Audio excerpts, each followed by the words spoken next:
आज परमेश्वर की उपस्थिति में आए हुए प्रिय भाइयों, प्रिय बहनों, परमेश्वर इतने दिन हमारे संग थे। संडे के दिन से अभी तक परमेश्वर की उपस्थिति में वचनों को ध्यान करते आ रहे हैं। हालेलुया। और परमेश्वर का वचन सचमुच हमसे बातें करता और हमें सिखाता है। जैसे जैसे हम वचनों को सीख रहे हैं, उन वचनों में आगे बढ़ने के लिए परमेश्वर की उपस्थिति में समर्पण करें। पहला यूहन्ना का पुस्तक 3 अध्याय 2 और 3 मैं पढ़ता हूँ, फिर एक बार सुन लीजिए। हे प्रियो, अभी हम परमेश्वर की संतान हैं और अब तक यह प्रकट नहीं हुआ कि हम क्या कुछ होंगे। इतना जानते हैं कि जब वह प्रकट होगा तो हम भी उसके समान होंगे, क्योंकि उसको वैसा ही देखेंगे जैसा वह है। और जो कोई उस पर यह आशा रखता है वह अपने आप को वैसा ही पवित्र करता है जैसा वह पवित्र है। अपने आप को वैसा ही करता है जैसा वह है। हालेलुया। जैसा मैं पवित्र हूँ वैसे तुम भी पवित्र बनो। इसलिए जिसका आशा यीशु मसीह के आगमन का आशा है, बाइबल कहता है जैसा वह है पवित्र है वैसा वह भी पवित्र, हम भी पवित्र बनते हैं। पवित्र का क्षेत्र कौन सी क्षेत्र में पवित्र होना है। और अभी तक हमने छावनी में ही अभी तक पूरा किया है। आपको कितना जगह पर कौन सी क्षेत्र में पवित्र होना है उसका लिस्ट देखा। पहला दिया था, नहीं दिया था, 10 लिस्ट है, 10 है। सबसे पहला छावनी में पवित्रता होना जरूरी है। नंबर 2, हमारे हाथ पवित्र होना जरूरी है। नंबर 3, हमारे वस्त्र पवित्र होना जरूरी है। नंबर 4, हमारा शब्द पवित्र होना जरूरी है। नंबर 5, हमारा प्रार्थना पवित्र होना जरूरी है। नंबर 6, हमारी हृदय पवित्र होना जरूरी है। नंबर 7, हमारे मार्गों पवित्र होना जरूरी है। नंबर 8, पात्र पवित्र होना जरूरी है। नंबर 9, हमारे विचार पवित्र होना जरूरी है।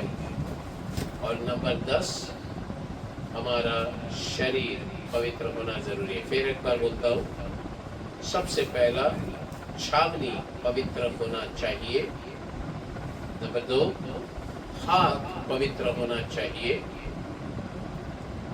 नंबर 3, वस्त्र पवित्र होना चाहिए। नंबर 4, हमारी शब्द पवित्र होना चाहिए। नंबर 5, हमारी प्रार्थना पवित्र होना है। नंबर 6, हमारी हृदय नहीं तो हमारा मन पवित्र होना है। नंबर 7, हमारी मार्ग पवित्र होना है। नंबर 8, पात्र बर्तन पवित्र होना है। नंबर 9, विचारे पवित्र होना है। और नंबर 10, शरीर होना है।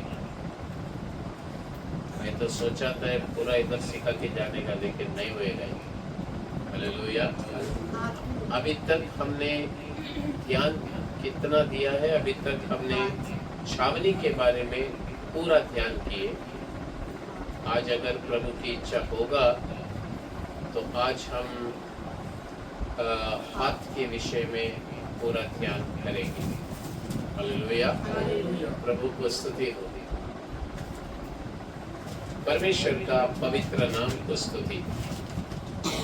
हमारे हाथ पवित्र होना जरूरी है। हमारे हाथ शुद्ध होना जरूरी है। प्रभु को स्तुति हो। आपने कल ध्यान किए थे अय्यूब का पुस्तक 17वां अध्याय 9वां वचन में, जिनका हाथ शुद्ध होता है वे सामर्थ पर सामर्थ पाते जाते जाएंगे। जिनका हाथ शुद्ध होता है वे सामर्थ पर सामर्थ, तो अंग्रेजी शब्द है स्ट्रॉन्गर एंड स्ट्रॉन्गर, बलवंत पर बलवंत होते जाएंगे। हाथ पवित्र होने से सामर्थ के ऊपर सामर्थ आता है, नहीं तो बलवंत से अधिक बलवंत होते हैं। जिनका हाथ पवित्र है, शुद्ध है, प्रभु को स्तुति हो, वो पवित्र पर्वत में जाकर बस सकेगा। हाथ पवित्र होना जरूरी है स्वर्ग जाने के लिए। जब हमारा हाथ शुद्ध है तभी ही हम स्थिरता से प्रभु के उस पर्वत पर खड़े हो सकते हैं। हमारी हाथ पवित्र होना बहुत जरूरी है, उसमें कोई दोष पाया नहीं जाना चाहिए। अय्यूब कहते हैं शुद्ध हाथ जिसको है, पवित्र हाथ जिसको है, वो सामर्थ पर सामर्थ पाएंगे। अगर एक परमेश्वर का बेटा का हाथ पवित्र है, पवित्र होना है, तो उसके हाथों से अशुद्धता निकल जाना बहुत जरूरी है। अशुद्धता निकलना है। तो मैंने यही बताया था कौन सी अशुद्धता निकल जाना है, इस विषय को मैं आपके बीच में बताया था। उसमें से भी 10 विषय है जिसमें हम अशुद्धता को निकाल देना है। सबसे पहला, हमारे हाथ में पराई देवता नहीं होना चाहिए। नंबर 2, हमारे हाथ में श्रापित वस्तु नहीं होना है। नंबर 3, रिश्वत नहीं लेना चाहिए। नंबर 4, क्रूरता नहीं होना है। नंबर 5वां क्या है? दुष्टता नहीं होना है। हम लोग यहाँ तक कल देखे। चलिए आज हम परमेश्वर के वचन के अंदर से देखेंगे 6वां, यशायाह की पुस्तक, पहला अध्याय 15वां वचन। The book of Isaiah chapter number 1 verse number 15। Number 6, जब तुम मेरी ओर हाथ फैलाओ तब मैं तुमसे मुख फेर लूंगा। तुम कितनी भी प्रार्थना क्यों ना करो तो भी मैं तुम्हारी ना सुनूंगा, क्योंकि तुम्हारे हाथ खून से भरे हैं। हालेलुया। हालेलुया। हाथ में खून नहीं होना है। अगर खून होगा तो जैसा वचन में लिखा है, तुम मेरी और हाथ फैलाओगे तब मैं तुमसे मुंह फेर लूंगा। तुम कितनी ही प्रार्थना क्यों न करो तो भी मैं तुम्हारी नहीं सुनूंगा। कारण बोलते हैं क्योंकि तुम्हारा हाथ खून से भरे हैं। हमारे हाथों में खून है क्या? खून बहाना, इसका अर्थ क्या है आज हम समझना जरूरी है। अगर किसी ने आपके विरुद्ध में नहीं तो आपको चोट पहुंचाया, नहीं तो आपको दुख दिलाया, चोट पहुंचाया, मारा, तो हमें बदला लेने का दिल हमेशा दिल के अंदर होता है। बदला लेने का मन, ये बदला लेने का मन अगर एक व्यक्ति के अंदर आ गया तो वो लहू बहाने का काम शुरू कर दिया है। हालेलुया। अगर एक व्यक्ति कहता है ये व्यक्ति मेरे विरुद्ध में ऐसा ऐसा काम किया है और इसने जो मेरे विरुद्ध में किया, पास्टर जी मैं भूल नहीं पाता हूँ, I am unable to forget. कुछ लोग हमारे विरुद्ध में बातें करते हैं, हमसे वो बर्दाश्त नहीं होता है। कभी कभी हमारे चरित्र के विरुद्ध में बात करते हैं, हमसे बर्दाश्त नहीं होता है। कभी कभी किसी ने हमारे विरुद्ध में टोना किया, और हमें पता चला हमसे बर्दाश्त नहीं होता है। क्यों? उसके कारण हमारे जीवन में बहुत बड़ी नुकसान भी हुआ है। हालेलुया। मसीह जीवन जीना इतना आसान नहीं है, बहुत ख्याल से सुनो। अभी किसी ने भी आपके विरुद्ध में कोई भी काम किया है वो भूलने लायक नहीं है, क्योंकि वो हमारे दिल के अंदर एक चोट जिसको अभी तक कोई इलाज ही नहीं दिखता। कितना भी मलहम लगाए, दवा लगाए, इंसान बोले या परमेश्वर बोले, फिर भी वो अंदर से भूल नहीं पाते हैं। और फिर एक इंसान अपने दिल के अंदर ही सोचता है मुझे इस चीज को भूल नहीं पाता हूँ, अगर इसके लिए अगर मैंने कुछ बदला लिया तो शायद भूल सकता है। तो बदला लेने की भावना एक व्यक्ति के अंदर है, उसी को कहते हैं तेरे हाथ खून से भरे हैं। किसी के विरुद्ध में बदला लेने का दिल है क्या? आपको किसी ने फंसाया, छोड़ेगा नहीं उसको, बोलते हैं क्या? आपके विरुद्ध में किसी ने बोला मैं छोड़ेगा नहीं, बोलते हैं क्या? देख लो, बहुत ख्याल से सुनो। कुछ लोग ऐसे सोचते, उनके अंदर ही ऐसे सोचते हैं, मन ही मन सोचने का काम। क्या मन ही मन सोचते हैं?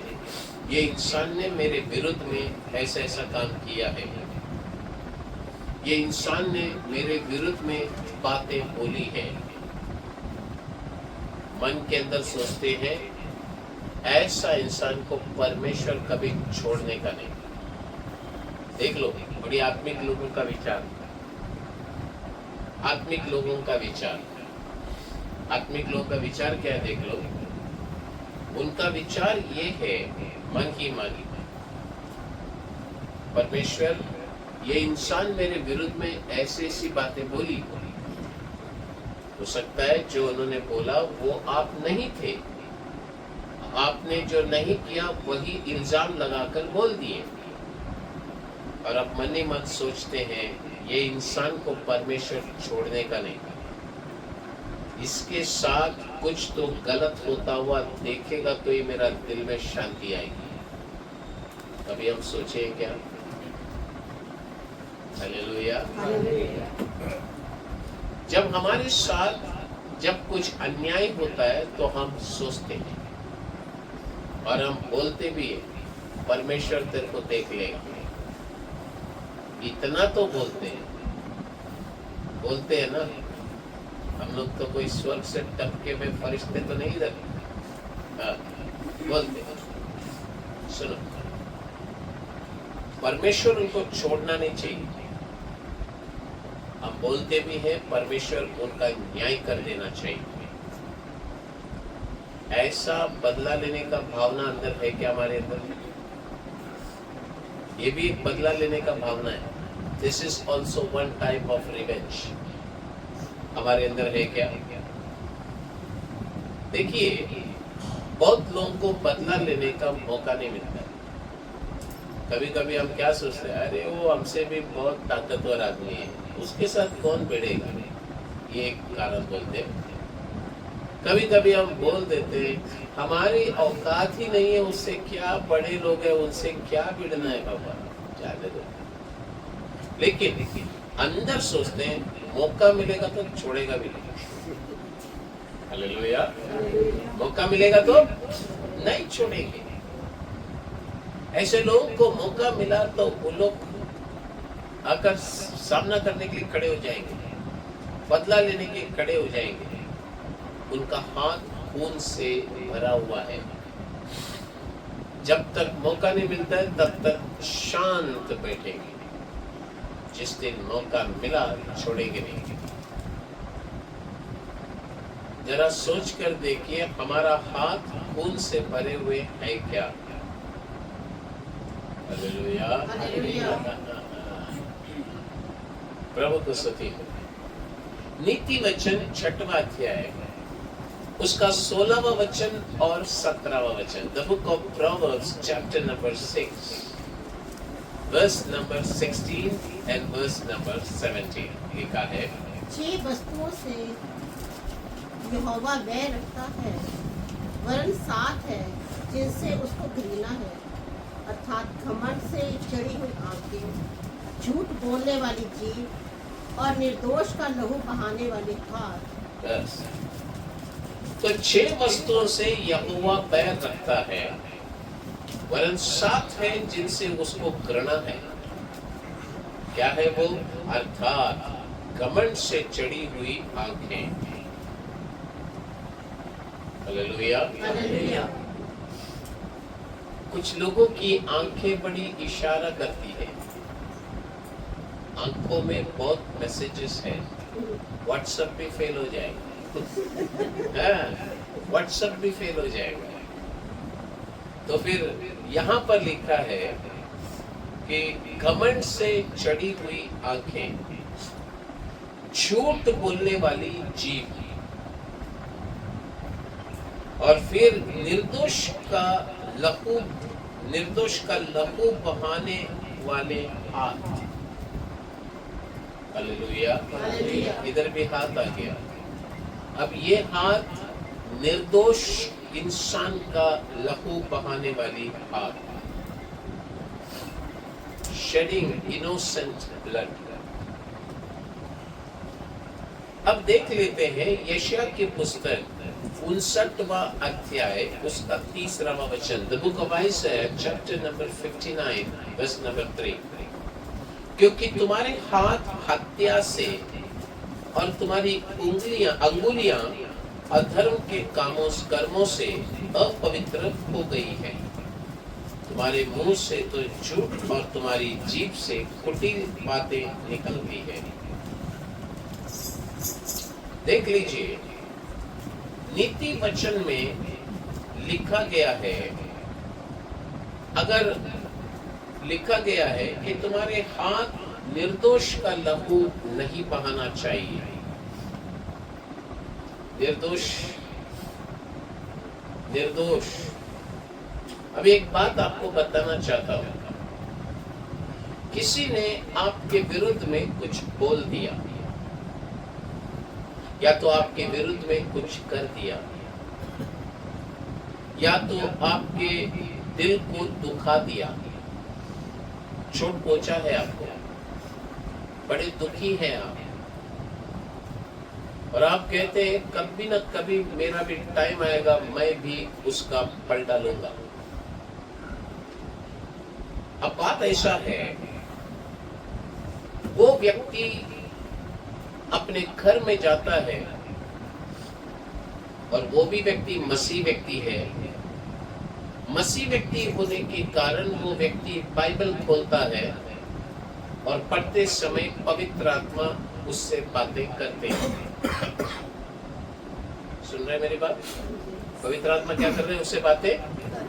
तो बातें करते समय उसके अंदर उसने किया हुआ करतूतों का पछतावा हो रहा है, और जब किया हुआ करतूतों का पछतावा उसके अंदर होता है तो वो परमेश्वर के पास फूट फूट कर रोकर कहता है, प्रभु जी, मैंने उस व्यक्ति को शब्दों से दुख दिलाया, लेकिन वो प्रभु के पास फूट फूट कर रोता हुआ आपने सुना नहीं, आपने देखा नहीं।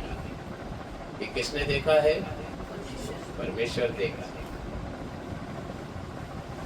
जब आपको वो फूट फूट कर रोया हुआ देखा ही नहीं, आपने सुना ही नहीं, तो आपके मन के अंदर क्या चल रहा है? बदला लेने की भावना चल रहा है। अब बदला लेने की भावना में रहते समय वो व्यक्ति मन फिरा लिया। वो व्यक्ति ने प्रभु के पास बैठकर रोकर मन फिरा लिया, लेकिन आपको मालूम नहीं इस विषय में। अब वो परमेश्वर की उपस्थिति में निर्दोष हो गया, वो प्रभु का उपस्थिति में बैठा। वो बोला, अभी आगे से मैं ये काम नहीं करूंगा, चुप हो गया।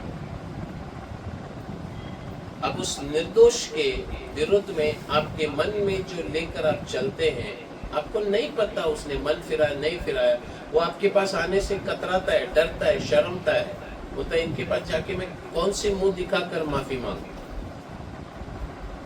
मैंने इतना सताया, इतना नुकसान किया, इतना परेशान किया। वो भी थोड़ा सा शर्म आ रहा है, लेकिन वो निर्दोष हो गया खुदा के सामने। आपको परमेश्वर का वचन कहता है, अगर आप फिर भी वो क्रोध को लेकर बैठे हैं, बदला लेने की भावना में बैठे हैं, आपके हाथ प्रभु का वचन के हिसाब से निर्दोष का लहू बहाने वाली हाथ बन जाता है। हालेलुया। हालेलुया। इसलिए बाइबल कहता है, उसने माफ किया नहीं किया, तुम माफ कर दो। जब यीशु मसीह को लोगों ने क्रूस पर मारा और मारने की लोग ने घोषणा दिया, तो लोग ने बोला इनका खून हमारे ऊपर, हमारे संतान के ऊपर आने दो। ये लोग क्या मांग रहे हैं, कोई नहीं समझ रहे। ये लोग क्या बोल रहे हैं, इनको पता ही नहीं है। इसलिए यीशु मसीह बोला, ये जानते नहीं ये लोग क्या कर रहे हैं, इसको क्षमा कर दो। ये लोग ने बहुत भयानक चीज को मांग कर लिया, क्योंकि परमेश्वर का वचन के हिसाब से एक निर्दोष को ये लोग मार रहे हैं और फिर बोल रहे हैं उसका खून का बदला हमारे ऊपर ही आने दो, हमारी संतान के ऊपर आने दो। बहुत बार हम बहुत बातों को जोश में बोल देते हैं, लेकिन हमको ये नहीं पता कि इस शब्द का कितना बड़ा असर होता है। गुस्से में बोला हुआ शब्द, बिना सोचे समझे बोला हुआ शब्द में कितना गहरा असर होता है, और बाद में जब असर शुरू होता है पछतावा आता है, अरे ये कैसा हुआ। कभी हमने गुस्से में कुछ बोला है ऐसा? हालेलुया, प्रभु को स्तुति हो। हमने यशाया 59वां अध्याय में पढ़े, वहां पर क्या मालूम है क्या, तुम्हारी हाथ हत्या से और तुम्हारी अंगुलियां अधर्म के कर्मों से अपवित्र हो गई। अभी बाइबल में इतना सब पढ़ते हैं, हत्या पवित्र शास्त्र में, पुराना नियम में हत्या करके कहते समय खत्म करना, फिनिश कर डालो। हत्या अपने अंगुलियों में अधर्म। परमेश्वर का वचन में हम देखेंगे तो हमारी हाथ में अधर्म नहीं होना है, हमारे हाथ में लहू ये तो हत्या नहीं होना है। प्यारे परमेश्वर के लोगों, हत्या नया नियम में कौन करता है? हम लोग सब हत्यारे लोग नहीं है, हम किसी का हत्या कर इधर बैठे नहीं है। लेकिन यदि आप मन में किसी से नफरत किया, परमेश्वर कहता है आपने हत्या कर दिया। नफरत है किसी के प्रति? है क्या? Hallelujah, hallelujah. देखिए, ये दुनिया में रहते समय कितना संभाल के रहना पड़ता है। किसी के प्रति नफरत को दिल में लेकर चलेंगे, आपका हाथ खून से रंगे हुए हैं। इसलिए बाइबल कहता है पवित्र हाथों को उठाओ, तो हाथ के बारे में सोचना है, मेरे हाथ खून से रंगे हैं क्या? मेरे हाथ किसी का हत्या किया है क्या? किसी को नफरत किया तो तुमने हत्या किया। हर दिन नफरत को लेकर चल रहे तो हर दिन हत्या करते करते आगे बढ़ रहे हैं।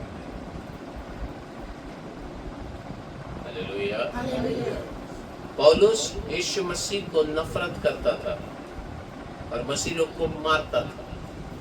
तो यीशु ने बोला, कितना बार मुझे मारा तूने, कितना बार हत्या किया तूने, कितना बार क्रूस पर चढ़ाया। पौलुस भी शौक हो गया, अरे मैं यीशु को कब मारा। लेकिन जब वो लोगों को मार रहा था, विश्वासियों को मार रहा था, वो यीशु को मार रहा था। हत्या। प्रभु को स्तुति हो। जरा सोचना, हमारे हाथ में हत्या है क्या? दिल के अंदर सिर्फ शत्रु से नफरत होना है, इंसान से नहीं। आपके जीवन में अगर एक व्यक्ति आकर आपके साथ बुराई कर रहा है, यह आपके लिए एक परीक्षा भी हो सकता है। हर इंसान को जीवन में अलग अलग टाइप का परीक्षा आता है, आपका परीक्षा वैसा ही है। हालेलुया। परीक्षा में हार गए या जीत गए। कुछ लोग अभी भी परीक्षा से बाहर निकल ही नहीं पा रहे, उनके एग्जाम पेपर अभी भी चल रहा है। अब परीक्षा को बाहर निकलना जरूरी है, परीक्षा का सामना करना है। तो कुछ लोगों को परीक्षा अलग अलग तरीके से आता है। हर एक इंसान का जीवन में परीक्षाएं अलग अलग तरीके से है।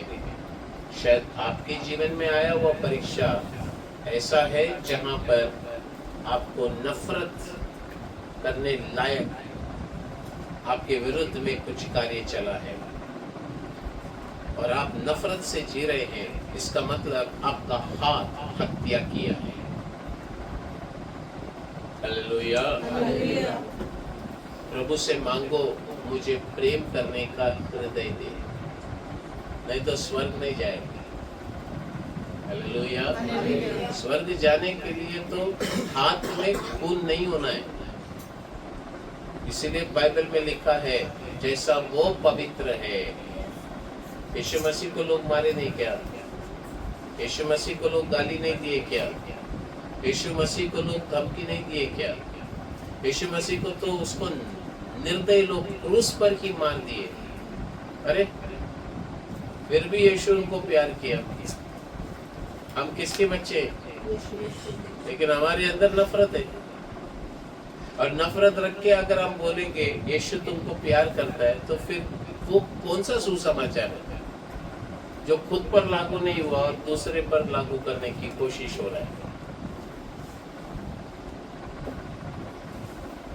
एक हालेलुया बोलेंगे। हालेलुया।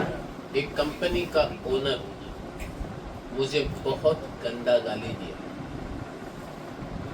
बहुत गंदी थी गाली। मैं सुना और मैं चुपचाप निकल गया। एक केमिकल कंपनी का ओनर था। मैं सुना, मैं चुपचाप, उसको उल्टा शब्द बोला नहीं, मैं निकल गया। वो कंपनी ओनर की माँ गुजर गई। मुझे जैसा पता चला, मैं उनके घर पर गया, बोला चलो उसके दुख में साथ देते हैं। जैसा उसके घर पर गया तो उसने मुझे देखा और मुझे साइड में लेकर जाकर बोला कि मैं तेरे को इतना गाली दिया, तू मन में लिया नहीं? तू मन के अंदर उसको रखा नहीं? मैंने बोला जिस दिन गाली दिया उस दिन ही इधर से ले लिया और इधर से निकाल दिया। एक कान से ले लिया, दूसरे कान से निकाल दिया। मैंने कभी मन में रखा नहीं। मुझे मन में रखने से नींद नहीं आता, इसलिए रखता ही नहीं मैं कुछ। वो दिल में ऐसे दिमाग में घूमते रहता है। मैंने रखा ही नहीं सर। तो बोला परमेश्वर मुझे भी तेरा जैसा दिल देवे। हालेलुया। वो बोलता है मुझे ऐसा कोई गाली दे तो उसके घर पे मरेगा तो भी ज्यादा नहीं। मैं बोला वो तो गलत है ना। तभी उसने बोला पास्टर वो तो ऐसा है। एक अविश्वासी था वो, एक जैन धर्म का व्यक्ति था। लेकिन आपको मैं एक बात बताना चाहता हूं, हमारे हाथ खून से रंगे हुए हैं क्या? कि हमारे अंदर बर्दाश्त करने की शक्ति है क्या? अगर समझो मैं उसने गाली दिया और मैं उसको उल्टा गाली दिया होता तो सबसे पहला वो क्या जवाब दिया होता मालूम है क्या? पास्टर रख के गाली देता है। देखा क्या जवाब देगा? वो ये नहीं बोलेगा मैं गाली दिया इसके लिए दिया। वो यही बोलेगा सेवक होके बाइबल उठा के गाली कैसा दिया हो। सुन लो, हम सब परमेश्वर के बच्चे हैं। जैसा वो पवित्र है, हम अपने आप को पवित्र करना है। उसका आगमन ही हमको पवित्र करने के लिए उत्साह देना चाहिए। अरे वो आगमन में मुझे जाना है, मुझे आगमन में उनसे मुलाकात करना है। अगर ये सब चीजों के लिए मैं समय निकालूं तो मेरे आगमन में मैं छोड़ दिया जाऊंगा। हालेलुया। जरा सोच लो, हमारा लक्ष्य को हम दिमाग से मत निकाले भैया। आज हमारा हाथ खून से रंगे हुए हैं क्या? हाथ में हत्या है क्या? परमेश्वर का वचन में एक व्यक्ति है जिसने अपने हाथ में खून, उसके हाथ खून से भरे हुए थे। पुराना नियम में उसका नाम है काइन। काइन के विषय में उत्पत्ति का पुस्तक 4 अध्याय उसका 11वां वचन में लिखा हुआ है। इसलिए अब भूमि जिसने तेरे भाई का लहू तेरे हाथ से पीने के लिए अपना मुंह खोला है, उसकी ओर से तू श्रापित है। हालेलुया। हालेलुया। अब देख लीजिए, इंग्लिश में पढ़ता है, now art thou cursed from the earth, which hath opened her mouth to receive thy brother's blood from thy hand. हर जगह में परमेश्वर श्राप देता हुआ दिखता है, लेकिन यहाँ पर भूमि ने खून पी लिया और उसने उसको श्राप किया। अरे बाप रे, बड़ा खतरनाक सत्य इसके अंदर प्रकट हो रहा है। इसने खून किया, खून पृथ्वी पर गिरा और पृथ्वी ने उस खून को मुंह खोलकर पी लिया, पीकर काइन को श्राप दिया। हम लोग करता हुआ हर एक चीज, हर चीज का गवाही है। कुछ देशों में जाएंगे तो वहां पर लोग बोलते हैं इधर चोरी करना मुश्किल है, क्योंकि पूरा देश में कैमरा सब जगह लगा हुआ है। लेकिन आपको पता है कि मेरा परमेश्वर को इस पृथ्वी में इतना कैमरास है कि बाइबल कहता है पत्थर बात करेगी अंतिम दिनों में। आपके घर के ईंटें बात करेगी। हालेलुया। गवाही किधर किधर से निकल रहा है, उधर उधर से आएगा। आप सोचेगा अरे पत्थर कैसा बात कर रहा है अभी। आपको मालूम है पहाड़ बढ़ता है, पहाड़ बढ़ता है, वो भी बढ़ता है। भैया एक बात सुन लीजिए, यहाँ पर गड़बड़ क्या हो रहा है। एक भाई, बड़े भाई अपने छोटे भाई को मार रहा है, हत्या कर रहा है उसका। प्रॉब्लम क्या था, दोनों भी आराधना करने गए, प्रार्थना करने के लिए गए। आपको मालूम है शुरुआत की प्रार्थना कैसी थी? यीशु मसीह ने प्रार्थना सिखाया, ये हमारे स्वर्गीय पिता। लेकिन शुरुआत की प्रार्थना ऐसा नहीं था। ये परमेश्वर, हे यहोवा, हे यावे, ये प्रार्थना शुरुआत में नहीं था। शुरुआत में प्रार्थना क्या है पूछेंगे तो बलिदान है। आप देखते जाओ, जब बलिदान दिया जाता था उत्तर तुरंत आती थी। जब काइन और हाबिल दोनों ने जाकर परमेश्वर के सामने क्या किया? भेंट चढ़ाए, दे सैक्रिफाइस्ड।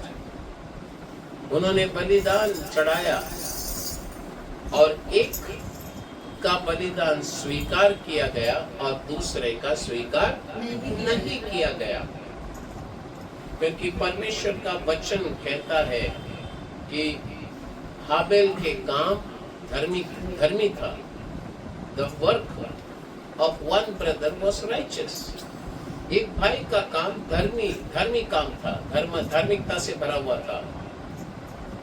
और फिर परमेश्वर बोल रहे, तूने अपने भाई का जान ले लिया, अब पृथ्वी की ओर से तुझे श्राप मिलने वाली है। बहुत बार हम समझ नहीं पाते हैं कि हम रहता हुआ जगह हमारे लिए आशीर्वाद क्यों नहीं है। जिस जमीन पर हम रहने के लिए बैठते हैं उसी जमीन हमारे लिए आशीष नहीं बनता है। जिस घर के अंदर हम रहते हैं उस घर के अंदर हमारे लिए आशीष नहीं होता है। जमीन हमें श्राप देती है भाई, जमीन हमें आशीष देना चाहिए। काइन के लिए वो पृथ्वी श्राप दिया है, you will be cursed from the earth. परमेश्वर कहता है पलटा लेने का काम मेरा है, मैं उसे प्रतिफल दूंगा। I will repay, the vengeance is mine. लेकिन बात ऐसा है, अगर हम परमेश्वर के वचन के विपरीत विरुद्ध में कोई काम करते हैं और हम किसी का बदला लेने जाते हैं तो हमारे हाथ खून से रंगे हुए हैं। बदला ले रहे हैं क्या किसी का, या प्लानिंग चल रहा है? मौका का तलाश में है पास्टर जी, ऐसे बोलते हैं क्या? शायद मौका मिला नहीं इसलिए अभी तक धर्मी जैसा लग रहा है। क्या है पास्टर मालूम है क्या? अभी अपना फाइनेंस में थोड़ा डामाडोल हो गया है, थोड़ा सा फाइनेंस में स्ट्रांग होने दो, फिर देखो कैसा इनकी हालत कर देते। ऐसा है क्या? ये भाई ये बहन, देखा वचन कितना गहराई से बताता है, तुम्हारे हाथ खून से रंगे नहीं होना चाहिए। हाथ को संभालो, पवित्र करो। जब भी हाथ उठाते हैं या हाथ को देखकर ही पहला सवाल पूछो, मेरे हाथ खून से रंगे हुए हैं क्या? प्रभु जी ये हाथ को पवित्र कर, तो हमारा जीवन को परख कर देखना है, टटोलना है। हालेलुया बोलेंगे। समझ में आ रहा है? आत्मिक अर्थ को देखिए कैसा कैसा है। अभी ये था 6वां, 7वां देखते हैं। यशायाह की पुस्तक 51वां अध्याय, उसका 22वां वचन, the book of Isaiah chapter number 51 verse number 22। यशायाह 51वां अध्याय 22वां वचन क्या लिखा है? तेरा प्रभु यहोवा जो अपनी प्रजा का मुकदमा लड़ने वाला तेरा परमेश्वर है, वह यूं कहता है, सुन, मैं लड़खड़ा देने वाले मद के कटोरे को, अर्थात अपनी जल जलाहट के कटोरे को तेरे हाथ से ले लेता हूं और तुझे उसमें से फिर कभी पीना ना पड़ेगा। हालेलुया। परमेश्वर का पवित्र नाम का महिमा हो। बाइबल में ये 7वां है। ये जो बर्तन मैंने बोला था, ये कटोरा है। ये कौन सा कटोरा है? ये जल जलाहट के कटोरा है। It's a cup of trembling.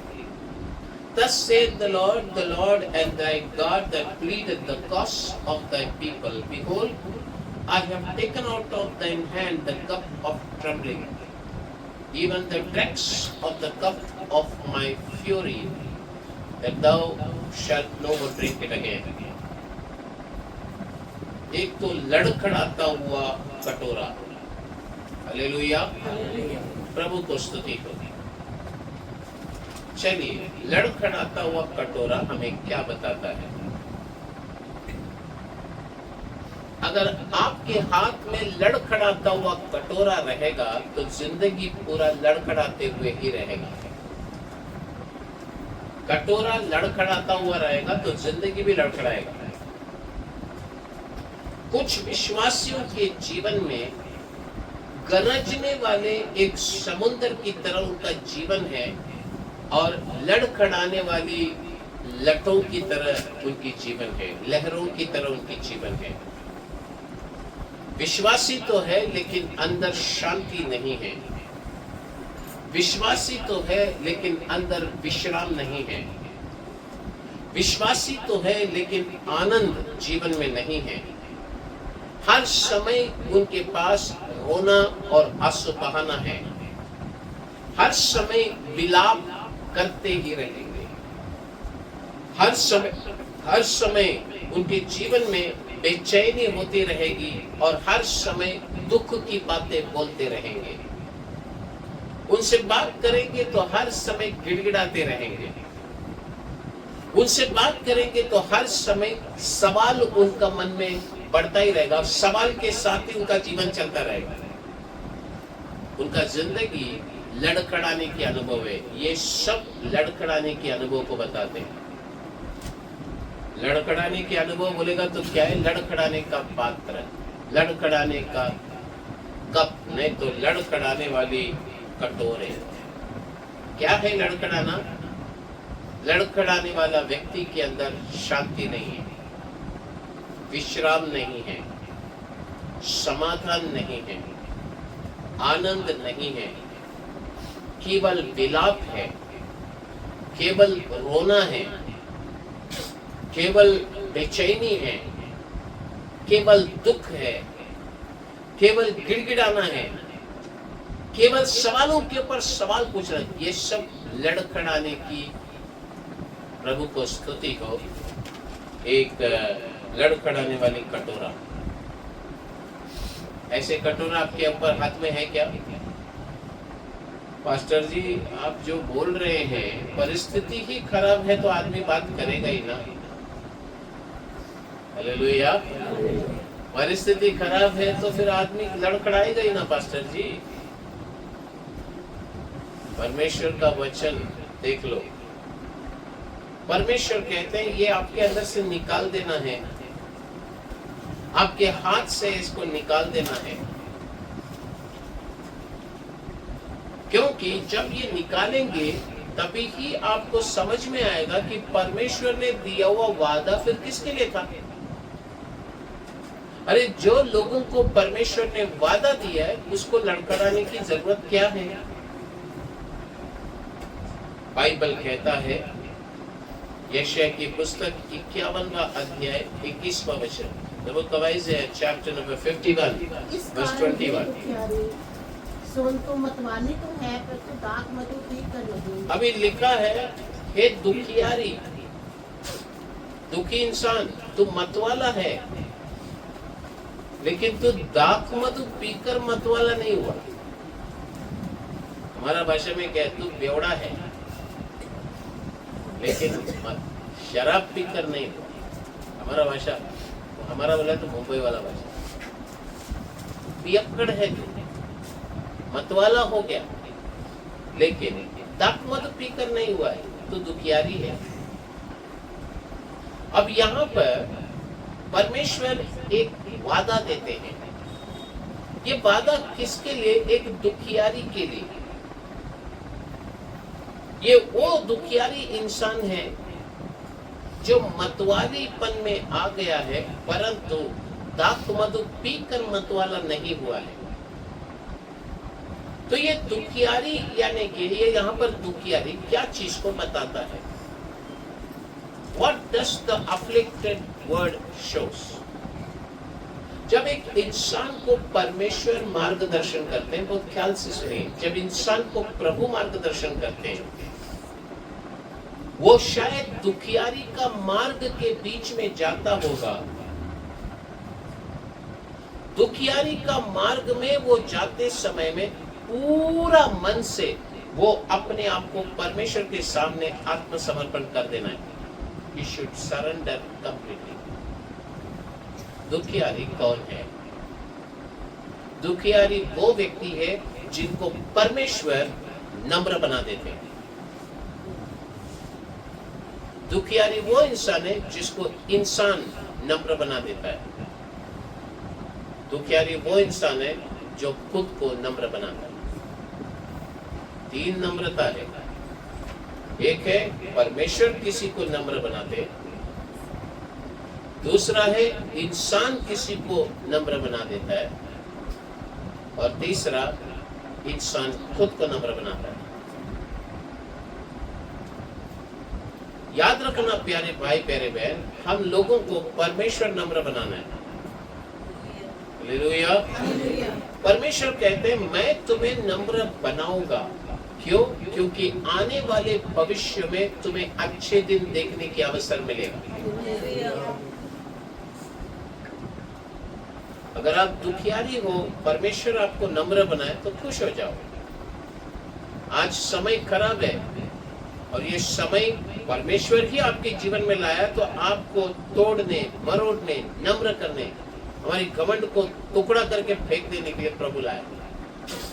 और जब आज शायद प्रभु आपको नम्र करते समय आप लोगों के लिए एक नाम धराई का कारण बन सकते हैं। लोग आपको देखकर मजाक उड़ाएंगे, हंसेंगे। कभी कभी लोग आपको देखकर बोलेंगे इसके साथ प्रभु है ही नहीं, इसको प्रभु ने छोड़ दिया। ये सब कहानी बोलेंगे, सब सुनना है, आपकी नामधराई होगी। लेकिन एक अच्छी बात भी होगा। वो अच्छी बात क्या है? आने वाले भविष्य में परमेश्वर अच्छे दिनों को देखने की सहायता करेंगे। प्रभु आपके लिए अच्छा करेगा। ये परमेश्वर अगर किसी को नम्र करते हैं तो उसके साथ ये चलता है। अगर इंसान किसी को नम्र करते हैं, शायद वो अच्छे के लिए भी हो सकता है, क्योंकि कभी कभी इंसान किसी को नम्र करता है तो इंसान के अंदर का घमंड भी उसमें तोड़ने के लिए कर देता है, निकालने के लिए करता है। खुद के अंदर का घमंड कैसा निकल जाएगा? हमारे अंदर से हमारा घमंड कैसा निकलेगा? इंसान कभी कभी हमें नम्र कर देता है। कभी कभी इंसान हमको हमारी औकात बताता है। कभी हमको लगता है अरे रे गलती हो गया, भाई मेरे दायरे पे रहना चाहिए था। भजन संहिता 66वां भजन संहिता उसका 12वां वचन, Psalms 66 verse number 12। तूने घुड़चढ़ों को हमारे सिरों के ऊपर से चलाया, हम आग और जल से होकर गए, परंतु तूने हमको उभार के सुख से भर दिया। अब यहाँ पर लिखा है तूने घुड़चढ़ों को हमारे सिरों के ऊपर से चलाया। You have caused men to ride over our head। ये किसने किया? लोगों को आप हमारे सर के ऊपर, हमारे सर के ऊपर चलाया घुड़चढ़ों को। यानी कि इंसान रथ को हमारे सर पर ही चला रहा था। ये किसने चलाया? परमेश्वर ने चलाया। ये परमेश्वर अगर इंसान को अनुमति देता है इसके सर पे बैठ के चला, तो वो इंसान हमको सताएगा, हमारा अपमान करेगा, हमको दुख दिलाएगा, सब कुछ करेगा। क्यों? क्योंकि वो किसने अनुमति किया है? परमेश्वर ने किया है। जब परमेश्वर वो अनुमति देते हैं उसका कारण एक ही है। आपके हाथ में एक प्रभु को स्तुति है, कटोरा है, लड़खड़ाने वाला कटोरा, द कप ऑफ ट्रेम्बलिंग। वो आपके हाथ से निकाल देने के लिए परमेश्वर ये करते हैं। लड़खड़ाने वाली प्रभु को स्तुति हो पात्र, लड़खड़ाने वाली कटोरा। जब वो परमेश्वर लोगों को हमारे सर के ऊपर घुड़सवार करने के लिए लगाते हैं, उस समय हमारे घमंड निकल जाएगा, हमारे हठीलापन निकल जाएगा, हमारे स्वभाव में बदलावट आएगा, हमारे घमंड में बदलावट आएगा। ईगो बोलते हैं। कभी कभी हमारे एरोगेंसी यानी कि हमारे स्वभाव में कभी कभी हम लोग एटीट्यूड बताते हैं, सब निकल जाएगा। क्योंकि हमारे हाथ में कटोरा, जो लड़खड़ाने वाली कटोरा रहेगा, तो ये सब कुछ रहेगा, निकाल देंगे, निकल जाएगा। तो जो भी दुष्ट है, जो भी हमारे अंदर का दुष्ट स्वभाव जो भी है, ये दुष्ट स्वभाव एक इंसान के अंदर लड़खड़ाने वाली कटोरा उसके हाथ में थमा देता है। हमारी दुष्ट स्वभाव की, परमेश्वर का स्वभाव लड़खड़ाने वाली प्रभु को स्तुति हो, चीजों को हमारे हाथ में नहीं देता। It is a cup of trembling, लड़खड़ाने वाली कटोरा है। अभी बात ऐसा है कि जब परमेश्वर किसी को नम्र बनाते हैं, इसको नकारात्मक तरीके से लेते हैं या सकारात्मक तरीके से लेते हैं, ये आपके ऊपर है। अगर आप सकारात्मक, if you take it in positive way, सकारात्मक तरीके से लेंगे तो आप समझ पाएंगे कि प्रभु मुझे नम्र करता है। तभी ही आपका भविष्य में आपको भलाई मिलेगा। जब इंसान किसी को नम्र करता है, हर इंसान के अंदर का अपना खुद का घमंड जो है वो भी परमेश्वर तोड़ देंगे। बाइबल के अंदर एक इंसान खुद को नम्र किया लिखा है, जिसका नाम है दानियल। दानियल के विषय में लिखा है कि वो परमेश्वर की उपस्थिति में खुद को नम्र किया और वो परमेश्वर की उपस्थिति में 21 दिन उपवास लिया। उपवास लेके अपने शरीर को ही वो दुख दिला रहा था। उपवास लेते अपने आप को नम्र किया। जब एक इंसान अपने आप को नम्र करता है, उसके हाथों में परमेश्वर जो कटोरा है, लड़खड़ाने वाली कटोरा प्रभु निकाल देते हैं। एक है जो खुद को नम्र करता है और दूसरा है वो किसी के द्वारा नम्र किया जाता है, भले वो परमेश्वर हो या इंसान हो। ये दोनों भी अनुभव एक व्यक्ति के जीवन में आता है तो उसका मकसद यही है, हाथ में लड़खड़ाने वाली कटोरा है, निकालने के लिए आता है। अब बाइबल में हमने थोड़ी देर पहले पढ़े थे, इस कारण है दुखियारी सुन, तू मतवाली तो है परंतु दाख मधु पीकर नहीं। तो ये वचन का अर्थ क्या है, या इसका मतलब यहाँ पर ये कौन है? कौन है ये लोग जो मतवाली है लेकिन दाख मधु से नहीं?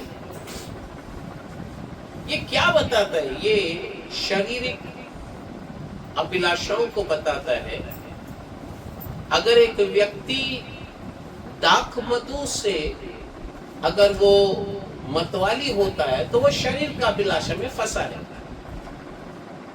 दाख मधु से मतवाली होना शरीर के अभिलाषा में फंसा हुआ चीज है। लेकिन एक व्यक्ति मतवाली होता है और दाख मधु के कारण नहीं, तो फिर ये विषय क्या चीज को बताता है? ये विषय आत्मा से भरा हुआ एक व्यक्ति का जीवन को बताता है। ये व्यक्ति के अंदर पवित्र आत्मा की अभिषेक की भरपूरी है। ये पवित्र आत्मा की भरपूरी में मतवाली हुआ है। यहाँ पर एक व्यक्ति, प्रभु को स्तुति हो, दाख मधु का पीने की जरूरत नहीं है, लेकिन वो दाख मधु अगर पीने वाला होगा तो वो शरीर को जगह दे रहा है। लेकिन दाख मधु नहीं पीने वाला होगा और आत्मा में भर रहा है तो वो शरीर के कामों को जगह नहीं देता है। हालेलुया। क्योंकि आप शारीरिक रीति से मतवाली नहीं हैं, लेकिन आप पवित्र आत्मा से भरपूर होकर मतवाली बन गया है। जिस दिन एक व्यक्ति पवित्र आत्मा की अभिषेक को प्राप्त करता है वो मतवाली है और परमेश्वर उसके हाथ से लड़खड़ाने वाली, परमेश्वर को स्तुति हो, लड़खड़ाने वाली पात्र को, नहीं तो लड़खड़ाने वाली कटोरे को प्रभु निकाल देंगे। हालेलुया बोलेंगे। हमारी हाथ लड़खड़ाते हैं क्या? आपके हाथ में लड़खड़ाने वाले कटोरे हैं क्या? आपको समझ में आया होगा, लड़खड़ाने वाला कटोरा जिसके हाथ में है उसके अंदर क्या स्वभाव होगा मालूम है क्या? हमेशा रोने का, हमेशा दुख का कहानी बोलने का। उसका गवाही भी सुनेंगे ना, हमेशा दुखी गवाही होगा, रोना धोना सब गवाही में ज्यादा रहेगा। लेकिन परमेश्वर आपको उस स्थिति में रखना नहीं चाहते, क्योंकि परमेश्वर ने प्रभु के बच्चों को वादा दिया है, वादा में बने रहो। 8वां, यिर्मयाह की पुस्तक 40वां अध्याय उसका 4था वचन। यिर्मयाह चैप्टर 40 वर्स 4। यिर्मयाह की पुस्तक 40वां अध्याय उसका 4। अब मैं तेरी इन हथकड़ियों को काटे देता हूँ। बस हाथ में हथकड़ी नहीं होना है। There should not be chains in your hand. हमारे हाथों में हथकड़ियां नहीं होना है। हथकड़ियां क्या चीज को बताता है मालूम है? गुलामी को बताता है। गुलामी को बताता है। जब एक इंसान पाप करने का मौका आता है और वो इंसान को पाप करते बिना बैठ नहीं सकता है, क्या करूं, कितना तो कंट्रोल किया लेकिन फिर भी वही कर रहा हूं। हम लोग गलती करने से अपने आप को बहुत रोकने का कोशिश करते हैं लेकिन हो जाता है। पास्टर जी क्या करें? Hallelujah. They are not able to avoid committing sins. इन लोगों को पाप करने से रुकाने की ताकत, खुद को रुकाने की ताकत नहीं है। वो खुद से बात करेंगे, कंट्रोल करेंगे, कंट्रोल करना है, लेकिन आगे जाके वही करेंगे जो नहीं करना है। So, ऐसा अगर होगा तो उसके हाथ में हथकड़ी लगाया हुआ अनुभव में है। He is a slave. वो एक गुलाम बन गया है। एक गुलाम बनना नहीं चाहता है, उसकी चाहत के बाहर वो बन चुका है। कुछ लोगों की आत्मिक जीवन ऐसा ही है, नहीं करना चाहता हूं लेकिन हो जाता है। अगर एक व्यक्ति अपने जीवन में लगातार ऐसे पापों का शिकार बनते रहता है, उसके हाथों में हथकड़ियां हैं। हालेलुया। हालेलुया। कभी-कभी क्या होता है मालूम है क्या? पति अपना सेवक के पास बात कर रहा है, पास्टर जी मेरे लिए प्रार्थना कीजिए। मैं काम से लौट कर जाते समय यही सोच कर जाता हूँ, आज मेरे बीवी को मैं नहीं मारूंगा, आज मेरे बीवी को मैं नहीं मारूंगा। हाथों से मारने के लिए नहीं मारने का सोचता हूँ, लेकिन मैं जब जाता हूँ तो छोटी छोटी बातों में गुस्सा आता है, कान के नीचे बजा देता है। हालेलुया। मार देता हूँ, मुझसे कंट्रोल नहीं होता है। आप अपने आप को काबू में रख नहीं पाते। ये तो हाथ से मारना है। कभी कभी हाथ से बोलने का काम भी आता है। कुछ लोग बोलते हैं ना, मेरे सामने उंगली दिखा के बात नहीं करनी। बड़ी खतरनाक चीज है। हमारा हाथ बहुत खतरनाक चीज है। हाथ अशुद्ध नहीं होना है। हाथ में हथकड़ी है कुछ लोगों का। हम गुलाम बनकर बैठे हुए हैं। तो आज आपने एक फैसला लिया, समझो, कि मेरे हाथों को क्रूस में मार देना है। I should crucify my hands to the cross.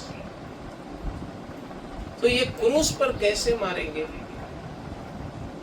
अपने हाथों को क्रूस में मैंने चढ़ा दिया, बोल देते ना, कैसा क्या? वहां पर ही एक इंसान प्रभु के पास वाचा बांधता है, प्रभु जी ये हाथ इसके बाद कभी ये पाप नहीं करेगा। इसको ही क्रूस पर मारना बोलते हैं। हालेलुया। लेकिन क्रूस पर मारने के बाद भी फिर भी क्रूस से निकल के हाथ चलता है, ये तो थोड़ा सा गड़बड़ है। क्रूस पर मारा, दोनों कलीसिया में आए और फिर घर पे जाते समय में फिर हाथ उठा के मारा, तो फिर मार खाया हुआ आदमी बोलता है, अभी तो प्रचार सुनो, क्रूस पर मारना है, तुम तो बहुत रो रो के प्रार्थना कर रहे थे, प्रभु जी मेरे हाथों को क्रूस पे मार दिया है, ये क्रूस से निकला कैसा? हालेलुया। हालेलुया। इसका कारण क्या है मालूम है क्या? हाथ को क्रूस पर चढ़ाया लेकिन हाथ का बंधन टूटा ही नहीं, अभी भी हथकड़ी बंधन में लगा हुआ है। परमेश्वर चाहते नहीं है कि आपके हाथ हथकड़ियों से बंधा जाए। गुलामी का हाथ नहीं होना है। जरा जोर से हालेलुया बोलेंगे। हालेलुया। कुछ सीख रहे हैं क्या? आमीन। अगला बाइबल में पढ़ते समय होशिया का पुस्तक 12वां अध्याय 7वां वचन। होशिया के पुस्तक 12वां अध्याय 7वां वचन लिखा है, वह व्यापारी है और उसके हाथ में छल का तराजू है, अंधेर करना ही उसको भाता है। 9वां पॉइंट है छल का तराजू, फॉल्स बैलेंसेस, छल का तराजू। यहां पर क्या है? इफ्राइम के बारे में लिखा गया है। इफ्राइम के हाथ में छल का तराजू है करके लिखा गया है। ये छल का तराजू, थोड़ा सा उसको गहराई में देखते हैं। अब देख लीजिए, सबको कमाने का इच्छा है। सभी लोगों को क्या इच्छा है? कमाने का इच्छा है, लेकिन गलत तरीके से नहीं कमाना चाहिए। You should never earn by unjust means. गलत तरीका इस्तेमाल करके कमाओ मत। उदाहरण के लिए झूठ बोलकर कमाना, किसी को फंसा कर कमाना। और फिर इफ्राइम यहाँ पर कहता है, मैं तो धनी बन चुका हूं, मैंने सभी चीज को कमा लिया हूं। वो कहता, मैंने जितना भी काम किया, किसी ने भी मेरी गलतियों को या तो अधर्म को किसी ने भी ढूंढ कर तक निकाला नहीं, मैं पकड़ा नहीं गया। मैंने जो जो गलतियां किया मेरे कामों में, किसी को पकड़ने लायक मैंने काम तो किया, लेकिन किसी का नजर में मेरी गलती दिखाई नहीं दिया। इसको बोलता है शातिर इंसान। हालेलुया। सामने बिठाएगा, उसी को लूटेगा, लेकिन उसको पता ही नहीं उसको लूट रहा है। झूठ बोलेगा, फंसाएगा और कमाएगा। हालेलुया। होशिया 12वां अध्याय 1वां वचन में लिखा है, इफ्राइम पानी पीटता और पुरवाई का पीछा करता रहता है, वह लगातार झूठ और उत्पात को बढ़ाता रहता है। वे अश्शूर के साथ वाचा बांधते और मिस्र में तेल बेचते हैं। लिखा है इफ्राइम का काम क्या था? झूठ बोलने का काम था। हर दिन झूठ बोलता था, और हर दिन जब झूठ बोलता था, झूठ उसका जीवन में बढ़ती जाती थी। झूठ बढ़ते जाता था, और फिर परमेश्वर का वचन कहता है कि उसका उत्पाद बढ़ता जाता था। लगातार बढ़ते रहना, उसका नाश भी बढ़ता था। जितना झूठ बढ़ती थी, उतना नाश भी बढ़ जाता था। परमेश्वर का वचन कहता है, वो दुष्टता का काम किया। क्या था उसका काम? दूसरों को फंसाने का काम। उसके पास छल की तराजू थी, फॉल्स बैलेंस, छल की तराजू थी। अगर हमारा जीवन इस प्रकार होगा तो क्या परमेश्वर हमसे खुश रहेंगे? बिल्कुल नहीं। परमेश्वर हमको देखते ही क्रोधित हो जाएंगे। पहला वचन में लिखा है, इफ्राइम, होशे 12वां अध्याय 1वां वचन में, इफ्राइम झूठ बोलता था, लगातार झूठ बोला, लगातार उसका उत्पात यानी कि झूठ के साथ उसका नाश होने का रास्ता भी बढ़ता गया। हालेलुया। अगर हमारे जीवन में होशिया की पुस्तक में हम पढ़ेंगे 12वां अध्याय 14वां वचन में लिखा है, एफ्राइम ने अत्यंत रीस दिलाई इसलिए उसका किया हुआ खून उसी के ऊपर बना रहेगा और उसने अपने परमेश्वर के नाम में जो पट्टा लगाया वह उसी को लौटाया जाएगा। हालेलुया। हालेलुया। अगर एक इंसान के जीवन में अगर छल की तराजू रहेगा तो वो इंसान परमेश्वर को क्रोध होने के लिए उकसाता है। परमेश्वर को भी इंसान उकसा सकता है। पृथ्वी में इंसान को क्रोध होने के लिए उकसाता है, कभी कभी झगड़ा लगो के निकाल देता है, क्रोधित होने के लिए उकसाता है। तो परमेश्वर को उकसाने का तरीका कैसा है? झूठ बोलकर उकसाना, किसी को फंसाकर प्रभु को गुस्सा होने के लिए उकसाना। और बाइबल का वचन कहता है कि परमेश्वर जो क्रोधित हुआ, अति भयंकर क्रोधित हुआ, अत्यंत रीस दिलाई परमेश्वर को, बहुत ज्यादा गुस्सा दिलाया। एक गुस्सा होना है और एक अत्यंत गुस्सा होना है। अगर हम प्रभु भोजन को अपने हाथ में लेते हैं तो हाथ में, प्रभु भोजन को लेने वाली हाथ में छल का तराजू उसी हाथ में नहीं होना चाहिए। एक हाथ में रोटी लेते समय दूसरे हाथ के बारे में सोचना है, छल का तराजू मैंने उठाया है क्या? इसका मतलब क्या है? किसी को फंसाना या किसी को झूठ बोलना। हालेलुया। कम कमाओ चलेगा, लेकिन ईमानदारी से कमाओ, बेईमानी से मत कमाना। बहुत कमा के अधर्मी होना अच्छा नहीं है। बहुत कमा के अधर्मी होना अच्छा नहीं है। कम कमाओ। जब एक इंसान प्रभु को स्तुति और दूसरे को फंसाता है, अन्याय करता है, झूठ बोलता है और दूसरे को दुख दिलाता है या दूसरे को मारता है कमाने के लिए, दूसरों को लूटने का काम करता है, लालच करने का काम करता है, तो ये सारी स्वभाव जो है, जो उसके अंदर है, उसको ही छल की तराजू हाथ में लिया करके कहते हैं। हमारे पास छल की तराजू नहीं होना है। इफ्राइम के हाथ में था, प्रभु गुस्सा हो गए। हालेलुया। एक पास्टर ने मुंबई में प्रचार किया। तमिलनाडु में एक चर्च में एक इंसान काला धंधा करता था। काला धंधा,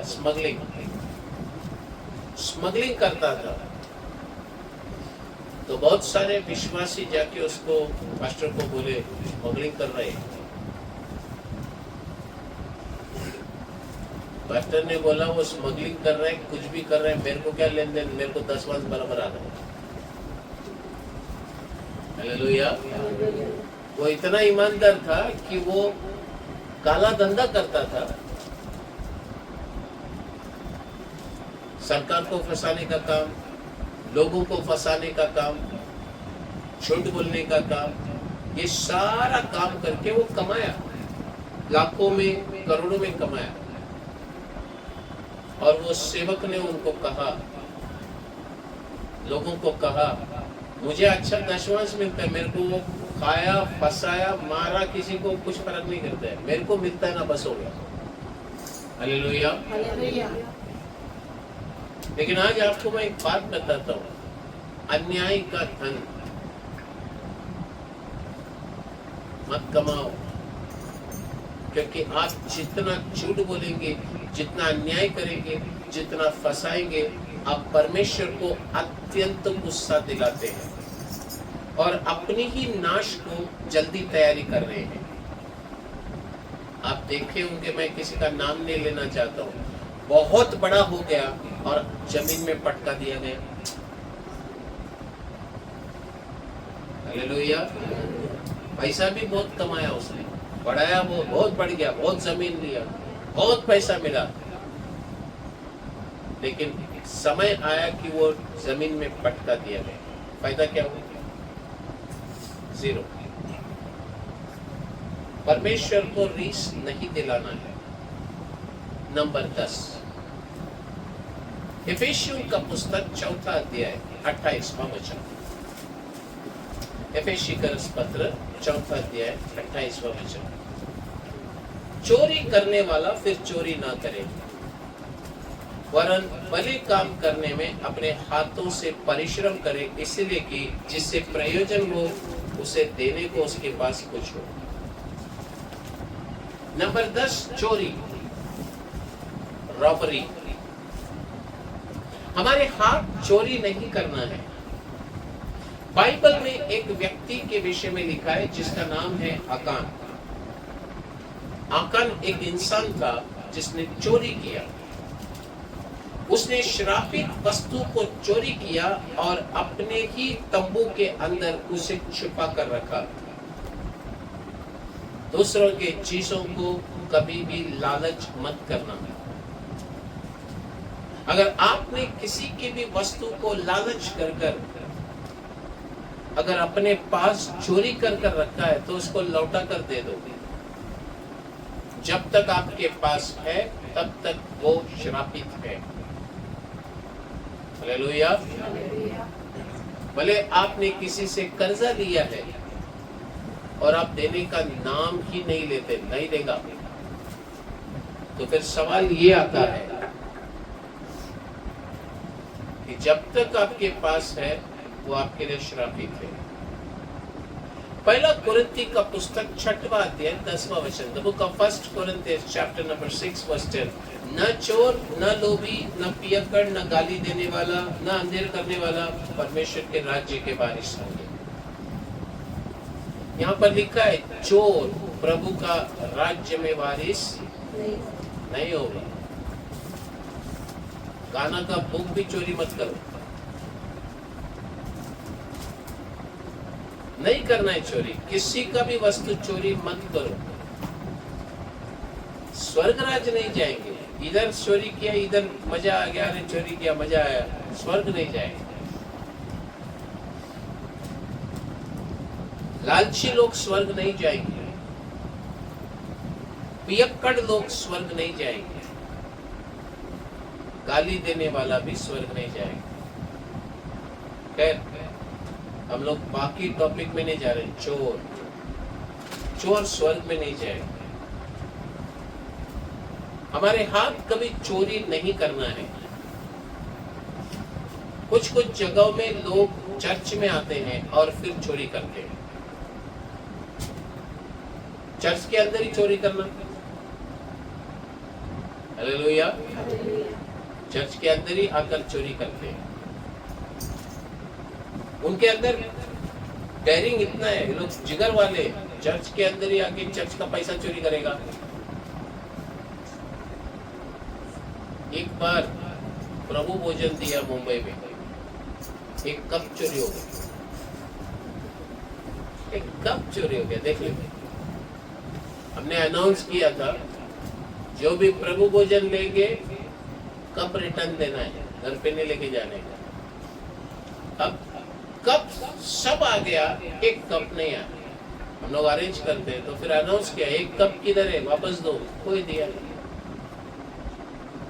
हमने बोला ले लिया। फिर एक घर में विजिटिंग करने गया तो वो घर के अंदर वो कप दिखाई दिया मेरे को। चोरी पकड़ी गई। तो मैंने बोला ये प्रभु भोजन का कप आपके घर पे क्या कर रहा है? वो सिस्टर का हाथ पैर डगमगाया।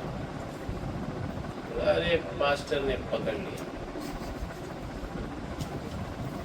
फिर उसने बोला क्या करे पास्टर, मेरा बच्चे लोग। अरे तू प्रभु भोजन तू पिया क्या बच्चा पिया? दाकरस तुमने पिया क्या बच्चा ने पिया? झूठ का के लिए बोल रहा है। छोटी सी वस्तु है, प्लास्टिक का ही ग्लास था, लेकिन इतनी सी वस्तु स्वर्ग जाने के लिए भी रुकावट बन सकता है। हालेलुया। आप समझ रहे हैं मेरी बात? देख लीजिए, बाइबल इतना स्पष्ट रीति से कहता है चोरी करने वाला स्वर्ग नहीं जाएगा। आकान ने चोरी किया और वो सोचा किसी ने देखा नहीं। चोरी करने वाला आकान सोचा किसी ने देखा नहीं, लेकिन कोई भी चीज प्रभु के नजर में छुपता नहीं ना। That is the most important part. परमेश्वर की आंखें अग्नि में ज्वाला भरा हुआ आंख है। जो भी इंसान अपने हाथों से चोरी करेगा, बाइबल कहता है फिर कभी वो चोरी ना करेगा। अभी तक किया होगा, ना करेगा। तो हमारे हाथ कैसा होना चाहिए? हमारे हाथ कैसा होना चाहिए? पास्टर जी ने बताया था कि एक उदाहरण देता। पास्टर जी ने बताया मेरे घर पर काम करने के लिए एक नौकरानी को रखा था, वो चोरी कर दिया पैसा। उसको लिया क्या पूछा तो लिया ही नहीं, मुझे मालूम था उसने लिया है। उसके बाद हमने उसको निकाल दिया, नहीं चाहिए। कि पृथ्वी में अगर एक इंसान के घर पर चोरी होता है तो वो उसको बोलता है इधर नहीं चाहिए तुम। स्वर्ग राज्य में फिर परमेश्वर क्या उसको चर्च में रखेगा, स्वर्ग में रखेगा? गलती से भी नहीं रखेगा। उधर चोर लोग की जरूरत नहीं है। पृथ्वी में ही चोर लोगों को नफरत करते हैं लोग। तो स्वर्ग में परमेश्वर कैसा पसंद करेंगे?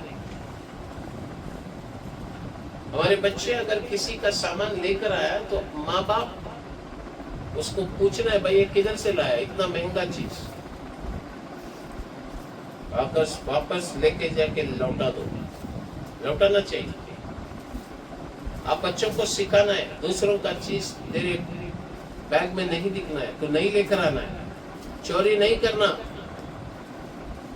मत करो चोरी। हमारे हाथ शुद्ध होना है। अब्राहम कहता है उत्पत्ति का पुस्तक 14वां अध्याय 22-23, अब्राहम ने सदोम के राजा से कहा, उत्पत्ति 14वां अध्याय 22 और 23 लिखा है, परम प्रधान ईश्वर यहोवा जो आकाश और पृथ्वी का अधिकारी है, मैं उसकी मैं ये शपथ खाता हूं कि जो कुछ तेरा है उसमें से न तो मैं एक सूत और न ज्योति का बंधन न कोई और वस्तु लूंगा कि तू ऐसा ना कहे। अब देख लीजिए अंग्रेजी में लिखा है, and Abraham said to the king of Sodom, I have lifted up mine hand unto the Lord the most high God, the possessor of heaven and earth। English थोड़ा और हिंदी थोड़ा अलग है। अब्राहम कहता है मैंने सदोम का राजा से मैंने अपनी हाथों को वो परम प्रधान परमेश्वर के सामने उठा लिया है जो आकाश और पृथ्वी का सृष्टि करता है, और मैंने उठा कर ये कहा है कि मैं तुझसे एक सूत भी नहीं लूंगा, एक सूत भी नहीं लूंगा, ज्योति का बंधन भी नहीं लूंगा। हालेलुया। ऐसा न कहे कि मैंने अब्राहम को बड़ा कर दिया, मैंने अब्राहम को धनी कर दिया, मैंने परमेश्वर के सामने हाथ ऊपर उठाया। हालेलुया। तो फिर देख लो अब्राहम के हाथ कितने साफ थे। उसके अंदर कोई लालच नहीं था, उसके अंदर पैसे का कोई लालच था ही नहीं। इसलिए वो कहता है मैं परम प्रधान परमेश्वर जो आकाश और पृथ्वी का करता है उसके सामने हाथों को मैं उठाता हूं। अब्राहम को शुद्ध हाथ का प्रकाशन था। हालेलुया। प्रभु को स्तुति हो। आज अब्राहम के समान हमारे हाथ शुद्ध है बोलकर प्रभु के सामने उठा सकते हैं क्या? खुद को जरा परखना है। पहला तिमोथी 2वां अध्याय 8वां वचन कहता है, सो मैं चाहता हूं कि हर जगह पुरुष बिना क्रोध और विवाद के पवित्र हाथों को उठाकर प्रार्थना किया करे। हाथ पवित्र होना चाहिए। जहां विवाद है, जहां क्रोध है, वहां पवित्रता नहीं है। विवाद बढ़ना नहीं चाहिए, क्रोध लगातार होना नहीं चाहिए, हाथ अशुद्ध हो जाते हैं। तो एक व्यक्ति पुरुष हो या स्त्री हो, वो अपने पवित्र हाथों को परमेश्वर के सामने उठाकर जहां भी रहे वो प्रार्थना करने के लिए योग्य होना है। अगर हमारे हाथ शुद्ध है तो परमेश्वर निश्चय आपको आशीष करेंगे।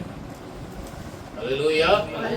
अच्छे वस्तु और उत्तम वस्तु जिसका हाथ शुद्ध रहता है उनको मिलता है।